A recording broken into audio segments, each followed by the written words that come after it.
Well, hello my friends, I hope you're all doing well. For those of you who are coming back to the channel, welcome once again. To those of you that are brand new here, welcome to the channel. I am JW and I do Planet Zoo content for now and hopefully some zoo tours in the near future. Hopefully next year. Yeah, so yesterday and today have been interesting days as a Planet Zoo fan. We got the update 1.11 yesterday and the live stream, and then today we had the announcement of the Twilight Pack. Not the vampires and werewolves Twilight, but the spooky evening sort of Twilight. So this video, a bit different to what I usually do. I'm just going to give my thoughts on update 1.11 and the Twilight Pack, and sort of what I think about things, as well as what, the update and the DLC contain. So, without any further delay, let's get stuck in. So, update 1.11 will bring us better exhibit cameras, customizable 2D exhibit backgrounds, exhibit education talks with ambassador animals, exhibit population management tab, ramp terrain stamp, new biome skirts, piebaldism, new animal escape behaviours, and the Sounds of Summer speaker upgrades, as well as some other bug fixes and quality of life improvements. I would suspect there's probably a couple of other features as well, but we'll get onto what I think they might be later in this video. So we'll start with the things that I'm not really fussed about, quite frankly. Piebaldism. It wasn't something that I wanted in the game. It wasn't something that I didn't want in the game either. It's just something I'm not really bothered about, quite frankly. I'm not bothered that it's in the game, although I will probably avoid any piebald animals in my zoos unless I'm recreating a real world zoo that has some or a piebald animal. It is currently only limited to the Nyala, the pronghorn, the springbok, and, as it was announced today, the red fox as well. And the Sounds of Summer speaker upgrade. It's nice to get some new music to the speakers in the game, but I rarely use the music and the speakers in the game, so I'm not going to benefit from this, really, so I'm not fussed about it. Simple as that. Now, stuff that I'm on the fence with, biome skirts. It is a feature I like, don't get me wrong, but the way that it's been implemented is a bit of a downer for me. You can only add new biome skirts to new save files. Existing save files are stuck with the current biome skirts. So, for example, Leaf's City Conservation Zoo, he won't be able to change what the background of that zoo looks like, if you like. The same as Dunswell Zoo, my own series. That's stuck with the sort of countryside border. We won't be able to change that. You were only able to change the biome skirts on new zoos. A lot of people wanted a city backdrop to use with their current city zoos and to not have to create a new zoo just to use the new biome skirts. I'm sure there's some technical reason why it isn't able to be applied to existing save files, but it still doesn't make it any less of a downer that to use this feature, you're going to have to start from scratch, essentially. That's not something I will be doing. It's not worth it to me. So that's why I'm on the fence about it. I like that it's a feature. I just think it should maybe be available, if it's possible, for existing save files as well as new save files. I don't think it should be exclusive to new save files, but it is what it is, and that's why I'm on the fence about it. The second thing I am on the fence about is the new animal escape behaviours. So certain animals will now knock over bins and eat the rubbish within them if they escape. The new behaviours are usually linked to a DLC animal, and I was correct when I wrote this yesterday. And raccoons are notorious for getting into rubbish, so that was the first big clue that raccoons were on the way. Of course, raccoons have now been confirmed. I will always welcome more animal behaviours, but this one in particular is just a little bit too specific for my playstyle, as I like to make sure that my animals can't escape, as any good real life zoo should too. So I won't really benefit from having this behaviour in my animals.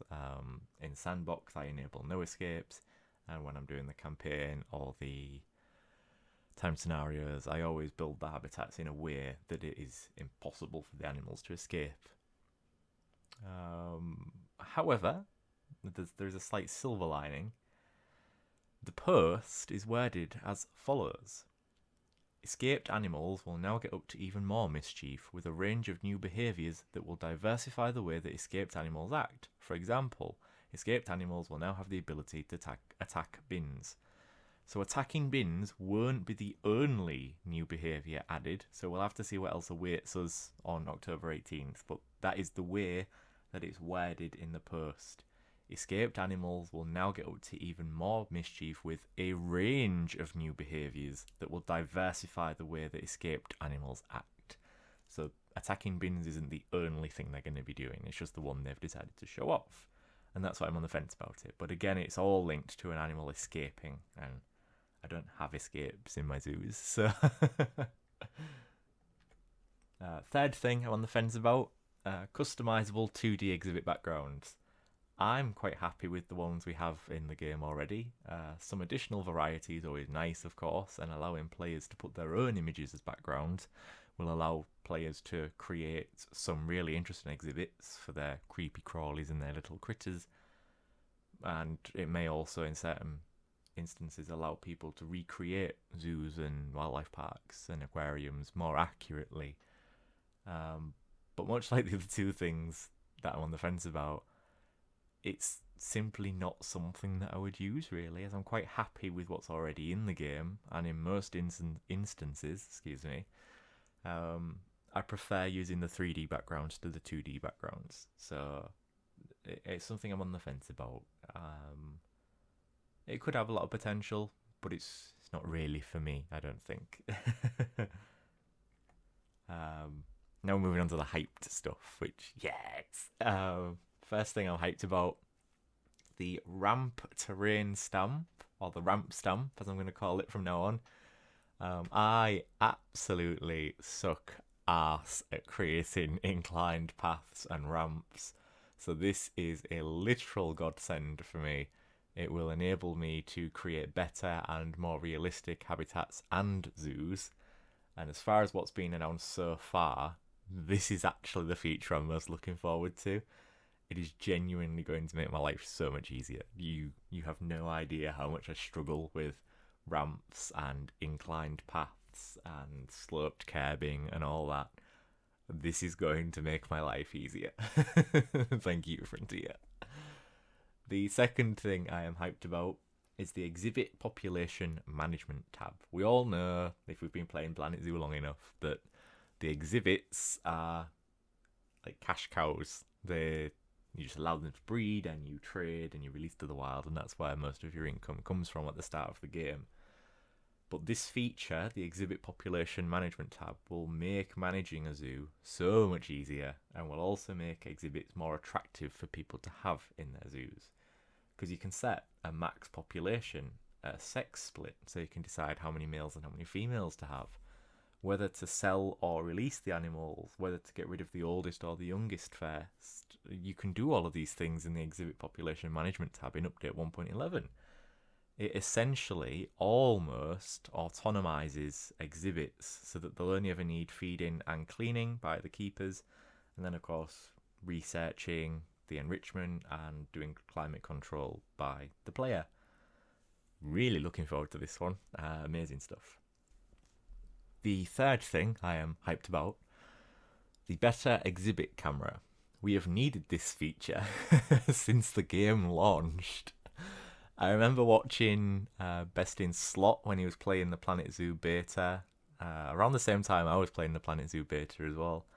And he couldn't find the exhibit animals because the camera didn't get close enough and the exhibit animals were so small or well blended that you couldn't find them. So in the end, he had to use NVIDIA Ansel, and that's what a lot of us have been using.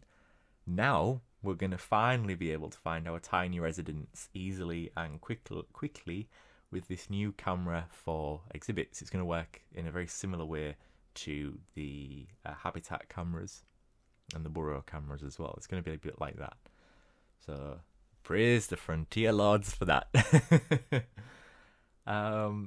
Fourth thing I'm hyped about is the Educator exhibit demonstrations. It's not a feature that I necessarily wanted in the game. I know people have been advocating for something like this for a while. As long as I've been watching Leaf and Lion Rider, they always talk about the use of ambassador animals, that term. And I'm all for education, and I think the more types of educational tools available to the player, the better and more realistic the gameplay experience is going to be. I'm looking forward to seeing my educators walking around with terrapins in their hands or iguanas on their shoulders, educating my guests about the animals and the habitats that are so important to them.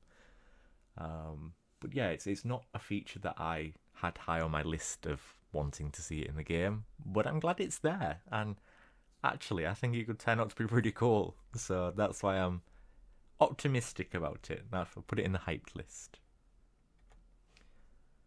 However, that's all the features so far.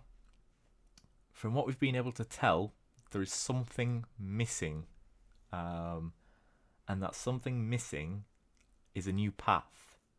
So way back on August the 18th, which is exactly 2 months before the update and the DLC are released, Planet Zoo's Twitter account posted the image that you can see on your screens now, along with a tweet about keeping you and your pets hydrated. A couple of content creators covered this same image when it first broke. Again, Leaf did it. What's interesting about this seemingly normal image, in case you haven't guessed already, is the path that's in the image does not currently exist in the game that we have, and it's never been seen before in images from Frontier. It's also never been seen since either. So this is an entirely new path. So if this makes it into the game, it will be a hyped feature for me, because the more paths we have, the better. I don't think there are enough paths in Planet Zoo, and I think some more true to zoo paths would be nice. You know, instead of these mosaic paths and golden paths and stuff like that, I think we need some more real life paths. You know, stuff like a different type of stone path where it's not necessarily loose stones, it's compacted stones and they're all stuck together. It's decorative and it's really nice.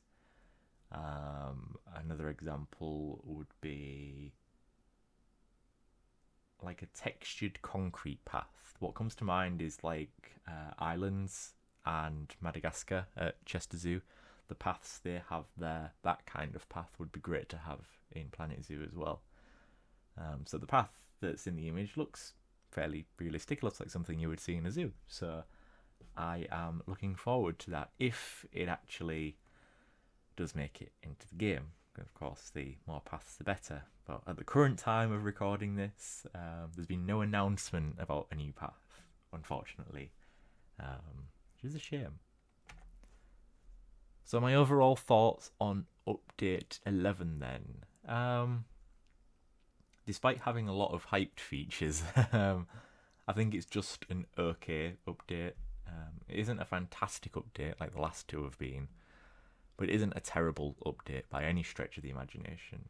Frontier are evidently listening to the community about what features are wanted in the game, but for me, personally, there's just not a lot of sustenance in this update. It's all quite minor stuff like exhibit tweaks and escape behaviours. There isn't much there for me.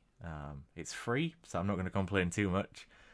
Frontier does always deliver on quality when it comes to their updates, even if there's not a lot of quantity this time around.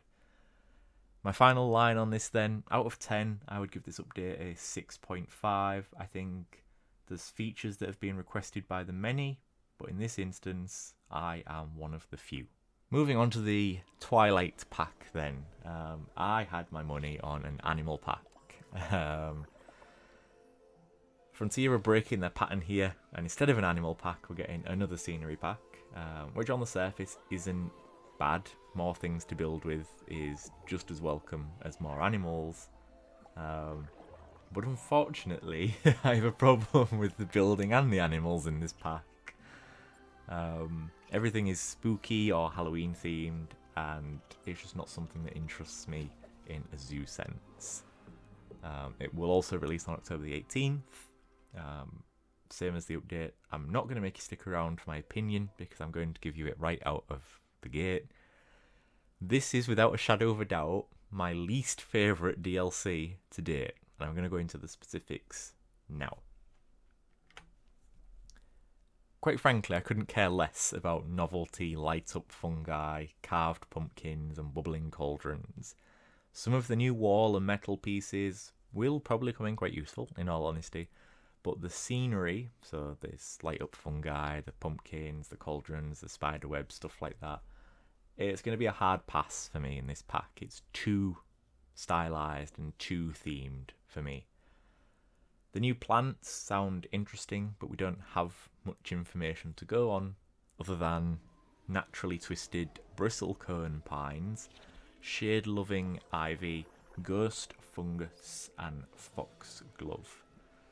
We do get a new career scenario, which is a breath of fresh air to say the least, so I'm glad they're changing things up from the slew of timed challenges, which I know a lot of people are getting quite tired of, so having another career scenario is really good. I think we all were ready to return to the story that they'd been telling with that, you know, with Bernie Goodwin and Nancy and the horrible guy whose name escapes me at the moment, the businessman.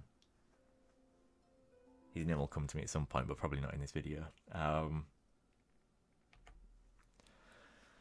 But yeah, we now get onto the animals, which, with the exception of one, maybe two, I'm not really a fan of.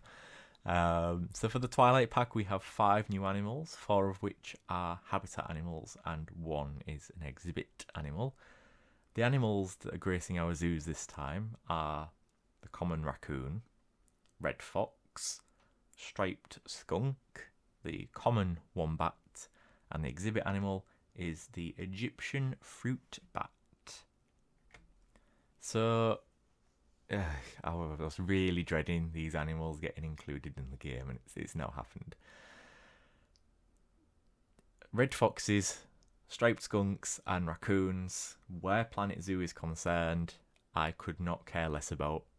We don't really get them in zoos in the UK and sort of wider Europe, because with the exception of the striped skunk, red foxes can be found in the wild and even in your back gardens in the United Kingdom and in Europe. And in mainland Europe, the same is true for raccoons, primarily Germany and the USSR. And skunks, raccoons, and red foxes are found fairly readily across the United States and Canada. I just really don't see the appeal of these 3 species as zoo animals. They're all least concern. In some places, red foxes and raccoons, and possibly skunks, but I'm not 100% sure, but definitely in some places, red foxes and raccoons are classed as an invasive species, and there are currently efforts to remove them from the areas where they are considered an invasive species. I know red foxes are a big problem in Australia, for example. These 3 species, the red fox, the striped skunk, and the raccoon, they aren't really at risk for anything specific, unlike some other species that could have been chosen in their place, you know. They're not really affected by habitat loss at the moment because they're so adaptable and so readily available across the majority of the wild. They're also adaptable to climate change. It's just, I think in all honesty, I think they're really piss poor choices for zoo animals. You know, I've seen foxes outside of my house. I don't need to go to a zoo to see one. Striped skunks, alright, yeah. You know, we don't have them in the UK in the wild, but it's not something I'd expect from a zoo. I'd sort of expect it from a low budget sort of city park kind of thing. And raccoons, again, they're not that common in UK zoos, and although they're cute, I just couldn't care less about them in Planet Zoo. I really couldn't.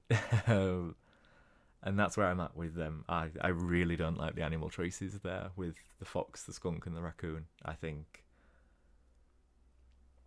it's just... it's a bit shit. You know, another fox. We've got the fennec fox. We've got the Arctic fox. We've got 2 species of wolf. We don't need the red fox. Give us something else. The striped skunk. Okay, we don't have a skunk as far as I can remember in the game. But we have a badger. That's quite similar. And raccoons. What are raccoons? Are they mustelids? So we don't have any of them in the game, I don't think. But still, it's a raccoon. They're so common and readily available. And I think they've wasted what could have been 3 really good animals, and they've chosen 3 really basic, low budget, sort of just starting out animals. And I'm not there for that, quite frankly. I don't think that's Planet Zoo to me. It's conservation and education of not only how zoos work and your common zoo species, but also, like with the conservation pack, for example, it did an amazing job with the scimitar horned oryx, the Przewalski's horse, the Amur leopard, the axolotl. I've forgotten what the other one was. Siamang. You know, that pack was really good, and this just feels like a significantly less I don't want to say less effort, because I know Frontier always put a lot of effort and attention into their DLCs, but yeah, I'm not a fan. Not a fan. Anyway, let's get back on track. I'm on the fence about the common wombat. It is least concern, but it is also an animal that I think is synonymous with Australia. If you ask me to name 3 animals on the spot, what animals embody Australia for you, I would say kangaroos, koalas, wombats. So I understand why they're there, and they are in zoos. I think there's 1, maybe 2 collections in the UK that have wombats. I do also have the modded common wombat in Dunswell Zoo, so of course I'll be swapping those out for the official ones. But again, I can't help but feel that another animal, or even another species of wombat, would have been a better option. For example, the southern hairy-nosed wombat is near threatened, and the northern hairy-nosed wombat is critically endangered. It's actually considered one of the rarest land mammals in the world. There's just over 300 left. So I think they've really missed an opportunity here to continue the success that the conservation pack had in raising awareness for these critically endangered animals. And I think the northern hairy-nosed wombat, or even the southern hairy-nosed wombat, because that's near threatened, I think either of them would have been a better choice than a common wombat, because it's least concern. It's still a wombat at the end of the day. And I'm sure we'll get updates to the southern hairy-nosed wombat mod that can now use the official wombat rig. And we might even get the northern hairy-nosed wombat as well. But yeah, again, I just feel like it's a missed opportunity. They've gone for the most basic animal, and it's the common wombat. And I think they could have gone for another species of wombat, because it is still a wombat at the end of the day, but something with a higher conservation value, more educational purpose, something like that, I think would have been a better use of that animal slot. What I am really hyped about though, and quite frankly, it is the only reason I'll be getting this pack on launch day, is the Egyptian fruit bat. Now, Egyptian fruit bats are least concern in the wild, and it is well represented in zoos across the world, especially in AZA zoos, in which 23 facilities, so just 23 zoos or wildlife parks in belonging to the AZA, they hold 5% of all the captive bat species, which is a staggering number when you think about it, that just 23 zoos have just over 5% of the entire captive bat population. It's just bizarre. And I think they've made the right choice off the top of my head. I can't think of another bat species what would probably have been better to take its place. Of course, having a bat that's common in zoos around the world, being able to replicate that in Planet Zoo, that fits the ethos of Planet Zoo. Perfectly fine with that one. But the way the bats have been implemented into Planet Zoo isn't what everyone probably wanted. In my opinion, it's far better than not having them at all. But I think people, myself included a little bit, we wanted to be able to build custom for flying animals, birds and mammals and stuff like that. And it's a step in the right direction, having bats in the game and having them implemented in a walkthrough exhibit, which we'll get onto in just a second. But not being able to build custom for them is a little bit of a downer. And I know people are getting their hopes up that maybe this means because there's going to be bats, they'll now be able to do birds further down the line. And I hope they do, but I really want them to do birds like they do habitat animals, where we can build a custom habitat for them and they can navigate that way. Yes, it would probably mean a new fencing system and some new pieces and stuff like that, but I think it's doable, and I think it's necessary for the future of Planet Zoo, because the amount of people that want birds in Planet Zoo is staggering, and I'm with them on that. Chester Zoo has an amazing bird collection, and I think being able to recreate even a fraction of that in Planet Zoo would be fantastic. Anyway, I digress. How will we house the fruit bats then? We will be housing the fruit bats in a new large walkthrough exhibit, which is coming with the free update. It will be 20 meters long by 12 meters width by 8 meters high, as opposed to the usual 4x4x4 non-walkthrough exhibits. It's a bit interesting actually that they're including the walkthrough exhibit in the free update, but the only animal that can use the walkthrough exhibit is in the DLC. I think that's maybe a little bit of a ploy to get people to buy the DLC so that they can have something in the walkthrough exhibit. I don't blame them, they are in a business at the end of the day, but yeah, it's a bit strange, isn't it? So overall then, I am really disappointed by this DLC.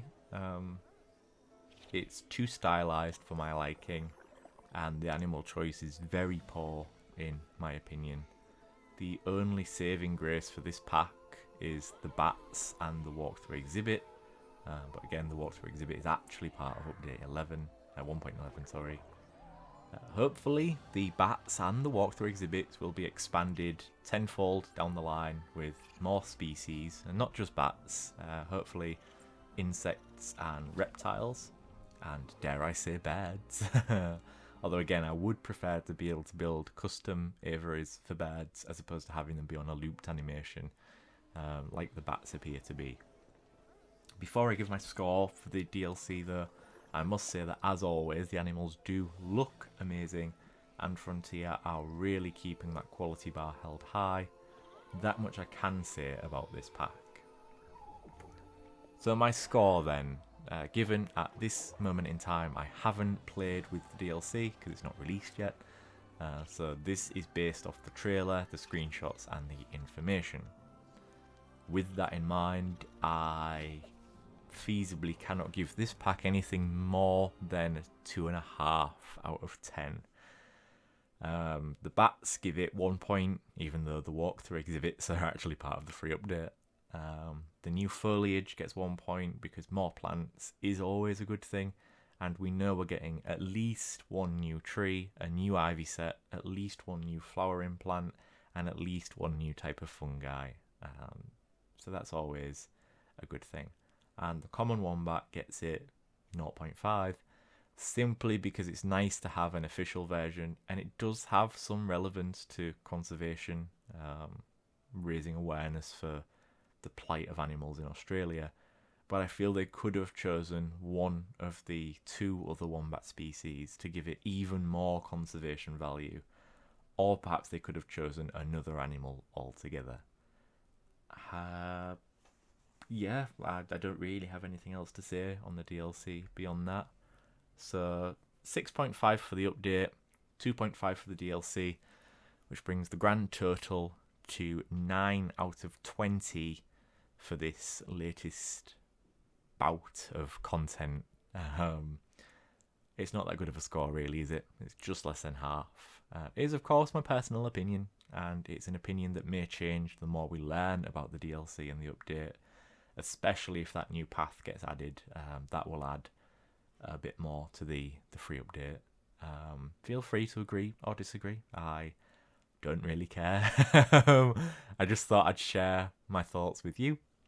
I will be doing another video quite similar to this one with things that I think Planet Zoo needs to do next as a matter of urgency. I don't know when that will be out.